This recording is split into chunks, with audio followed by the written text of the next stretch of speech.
welcome you to the program too, and hope that you are going to have some new listeners there at KTNF, because people are sort of looking for new progressive programming on the air. So it's good to hear another voice that I haven't been familiar with. Well, good to be here, and I hope that you're liking what you've heard so far. But the latest update on that story that I wanted the listeners to know is that our police chief, John Diaz, actually resigned this week amid a lot of controversy surrounding what happened on May Day, because an independent report by the former assistant police chief from Los Angeles was very critical of the police department in Seattle, that they didn't practice rational crowd control, and also there, a lot of folks don't know this, but the Seattle Police Department was under an 18-month Department of Justice investigation for excessive use of force. So at the time of the May Day protest, they were actually under the U.S. DOJ investigation, and after getting in trouble for pepper spraying an 85-year-old woman, Dorley Rainey, not only did they have conflicting orders, but there's even one instance where a police officer tried to make an arrest by himself, and he had to be rescued from the crowd. So there's all sorts of controversy, and as a result, our police chief resigned as of Monday. It was something that folks had actually been arrested in the mayor's office last year during a sit-in demanding his resignation, and made a lot of controversy.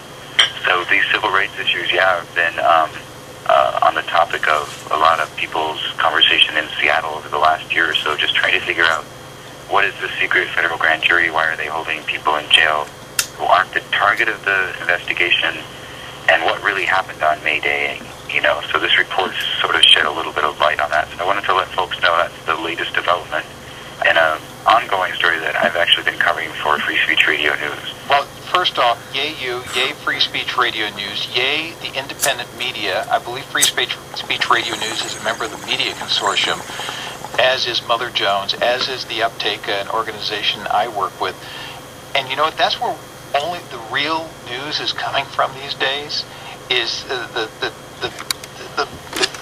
folks that are referred to as the mainstream media, and I hate that term, I refer to them as the legacy media, turn their blind eye to the real stories because they've got time to fill and things to do and, bills to pay, and instead of digging in and getting the real news like you did, and man, I applaud you for doing that, they ignore it.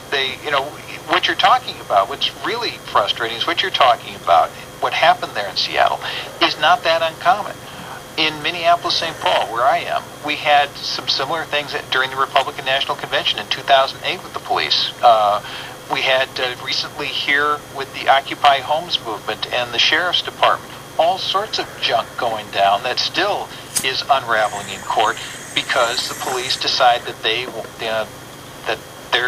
can take action and they don't have to be held responsible, or at least their supervisors don't think they have to be responsible.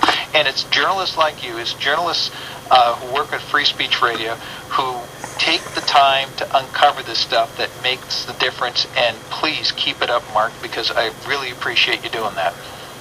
Well, I appreciate your support, and I absolutely agree with the statement you just made, and I would be glad actually to discuss this on your station anytime when you have time, and find out more actually, because I'd like to follow up on that, and I'm trying to get information to Reporters Without Borders too about these kinds of situations where freedom of speech and freedom of assembly are being violated, especially towards journalists, by the way, which seems to be on the rise since 2011.